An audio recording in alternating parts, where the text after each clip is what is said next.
Bonjour à toi ce matin. J'espère que ça va bien. Nous sommes lundi le 4 mai déjà, le 4 mai, oui. Bienvenue à ce qui s'appelait autrefois la fable confinée.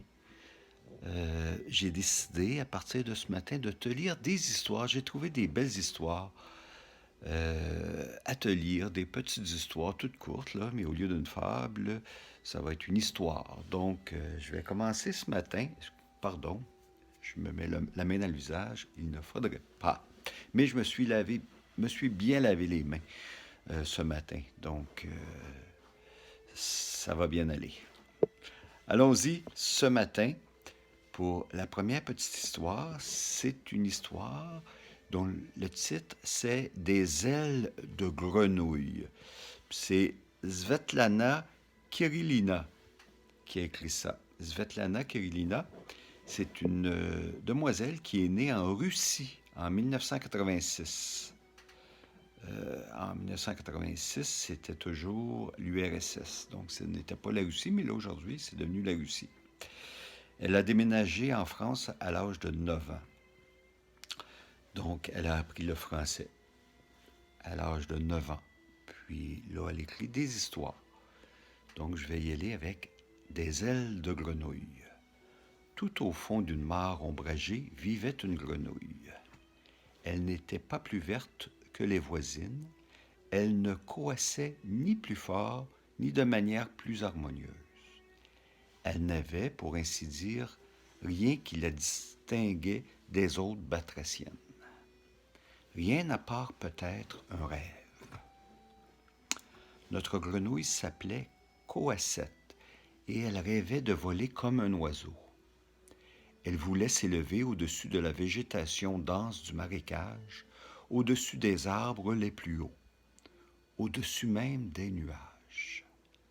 Elle voulait monter tout là-haut et voir le monde comme jamais aucune grenouille ne l'avait vu. Les autres grenouilles la regardaient avec un air amusé et, il faut le dire, un peu de pitié. Une grenouille qui vole, et puis quoi encore? Les choses devaient rester à leur place, et la place d'une grenouille n'était pas dans le ciel. Mais Coassette n'en avait rien à faire de la vie de ces rabat-joie. Elle allait voler, elle allait leur montrer qu'ils se mettaient la patte dans l'œil. Elle avait commencé à analyser la situation. Les oiseaux qui volaient avaient des plumes. Elle avait donc commencé une collecte de toutes les plumes qui tombaient dans leur marécage. Petit à petit, elle en avait récolté une belle collection, de toutes les couleurs et de toutes les tailles.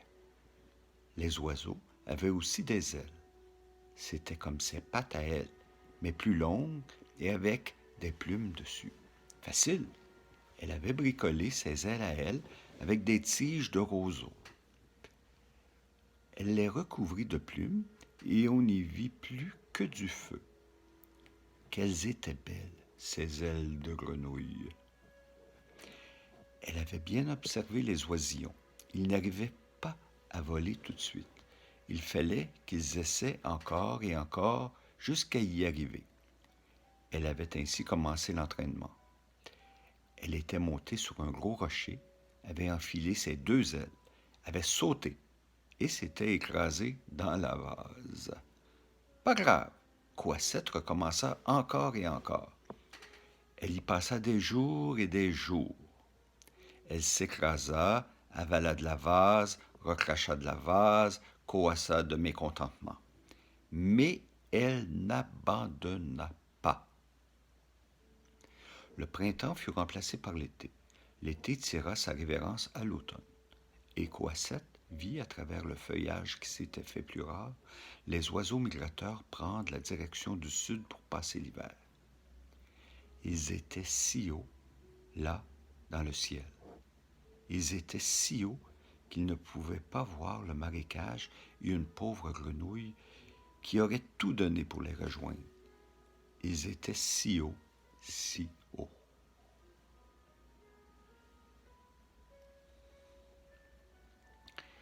Elle enfila ses ailes de grenouille et se remit à l'exercice. Par moments, elle avait l'impression de voler. Elle avait l'impression qu'elle ne retombait pas directement. Elle ne savait pas si c'était vrai ou si c'était juste un effet de son imagination. Les autres grenouilles avaient appris à ne plus lui prêter attention. Mais un jour, elles coassèrent de surprise, parce que Coassette ne retomba pas. Un battement d'ailes de grenouille, elle s'éleva au-dessus de la vase. Un autre battement, elle survola le tronc tombé. Encore un battement, elle s'éleva au-dessus des arbres sans feuilles. Un battement, un battement, un battement, elle sentit l'air frais du dessus de la cime des arbres, si différent de celui du marécage. Elle baissa les yeux sur le cœur de coassement qui s'était soudain élevé. Les autres grenouilles étaient si petites, presque invisibles dans la végétation. Et elle était loin au-dessus. Elle était dans le ciel, là, avec ses ailes de grenouille. Elle était dans le ciel avec les oiseaux migrateurs. Elle était dans le ciel. Elle coassa de fierté et prit la direction du sud. C'était une belle histoire, ça. C'était des ailes de grenouille. J'espère que tu as bien aimé. Puis si tu as bien aimé, dis-moi-le. Puis demain, je vais te trouver une autre belle histoire comme ça. Allez, bonne journée.